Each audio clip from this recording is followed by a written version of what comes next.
Know the 5 tricks so they never work on you again. Right now, and I mean right now, there is an insurance adjuster in North Carolina looking at your workers' comp file, and they are not trying to help you. I know that sounds harsh, but after handling hundreds of workers' comp cases in this state, I can tell you something that most injured workers don't find out until it's too late. The insurance company has a playbook.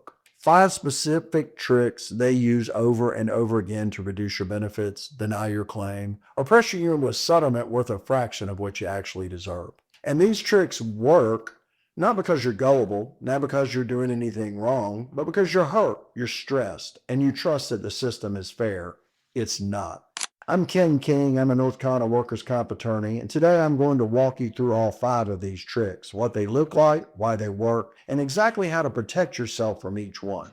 The friendly recorded statement. Trick 1. A few days after your injury, your phone rings. It's the insurance adjuster, and they're nice, friendly, sympathetic. They say something like, "We just need to get your side of the story so we can process your claim faster." Sounds reasonable, right? Here's what's actually happening. That call is being recorded, and the adjuster on the other end has been specifically trained to get you to say certain things. They'll ask, "So how are you feeling today?" And because you're a polite person, you say, "Oh, I'm doing a little better." That sentence is now in your file. And 3 months from now, when you need surgery, they'll point to that recording and say, "On October 15th, the claimant stated they were feeling better." They'll also ask about your medical history. Have you ever had any back problems before? And maybe 10 years ago, you went to a chiropractor for a stiff back. You mention it casually. Now they're arguing your herniated disc is a pre-existing condition, not a work-related injury. This isn't an accident. This is a strategy. How do you protect yourself? You are not legally required to give a recorded statement to the insurance company in North Carolina. You do not have to do it. If they call and ask, you can politely say, "I'd like to speak with an attorney first." That one sentence can protect your entire claim.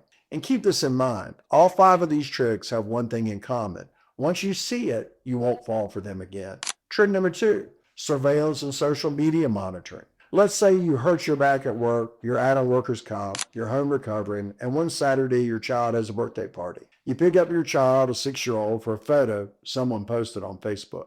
2 weeks later, the insurance company files a motion to cut off your benefits. Their evidence? That Facebook photo of you lifting your child. They argue you're clearly not as injured as you claim.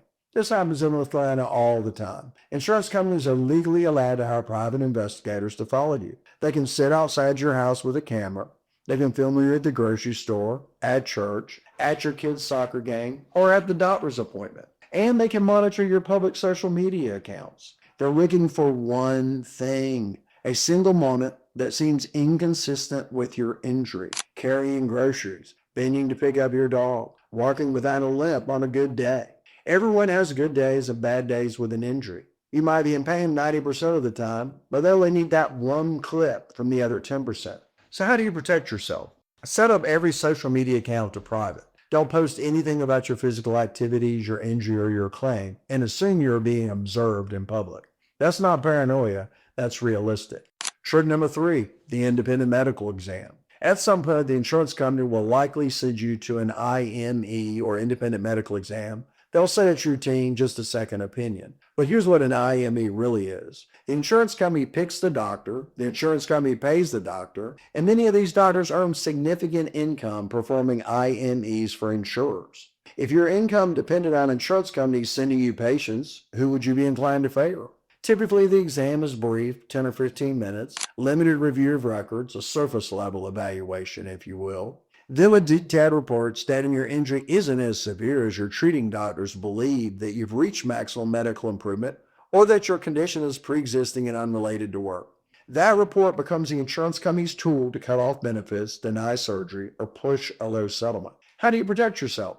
In North Carolina, you generally must attend an IME if requested, but you can bring someone with you as a witness. Document everything: arrival time, how long the exam lasted, what was done, and most importantly, make sure your treating physician's records are thorough and detailed. When there's a dispute, the Industrial Commission weighs both opinions. Strong documentation from your own doctors matter. Delay, delay, delay. Trick 4. This one doesn't really feel like a trick. It feels like incompetence, and that's why it works. Paper gets lost. You're asked to resubmit forms. They need additional documentation. Your adjuster doesn't return calls. Treatment approvals drag on for months. You start to wonder whether this system is just slow. It's not. Delay is a strategy. Insurance companies understand that injured workers are under financial pressure. Every week without a paycheck, every bill that stacks up increases the likelihood to accept a lower settlement just to make it stop. The delay is designed to wear you down. In North Carolina, employers or insurers are supposed to begin compensation or file a denial within 14 days of learning about your injury under Industrial Commission rules. When those deadlines are ignored, it's rarely accidental. So how do you protect yourself? Document everything. Keep a record of every phone call, date, time, name, and summary. Save every email and letter. Keep copies of every form. Build a paper trail. And if delay persists, that's often a clear sign you need legal help. Trick number 5, the Lowball early settlement. This is the one that costs people the most money.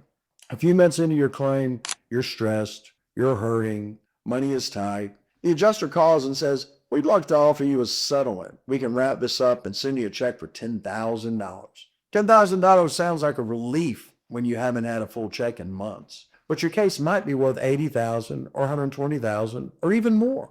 They know what your case is worth. They calculated it. They have data and experience. They're betting that you don't. In North Carolina, once you sign a settlement agreement, often called a clincher agreement or a Form 26A compromise settlement, and it's approved by the Industrial Commission, it's typically final. You usually cannot reopen it. If you accept $10,000, later need a $50,000 surgery, that cost falls on you. How do you protect yourself? Never accept a settlement without understanding the full value of your claim. And you can't fully understand the value until you reach maximum medical improvement, received your disability rating, and had someone reviewing the numbers who represent your interest. The common thread: every one of these tricks works for the same reason. They rely on you not knowing your rights. The recorded statement works because you don't know you can decline it. The IME works because independent sounds neutral. The delays work because you don't know the deadlines. And the Lowball offer works because you don't know what your case is actually worth. That's why I make these videos, because the moment you understand the game, they lose their power over you.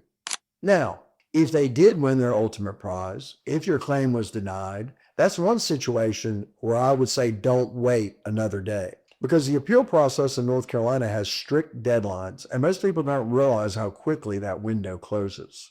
I made a video that breaks down exactly what to do when your workers' comp claim gets denied. Step by step, deadline by deadline. Click right here to watch it, because a denial is not the end of your case, but only if you act in time.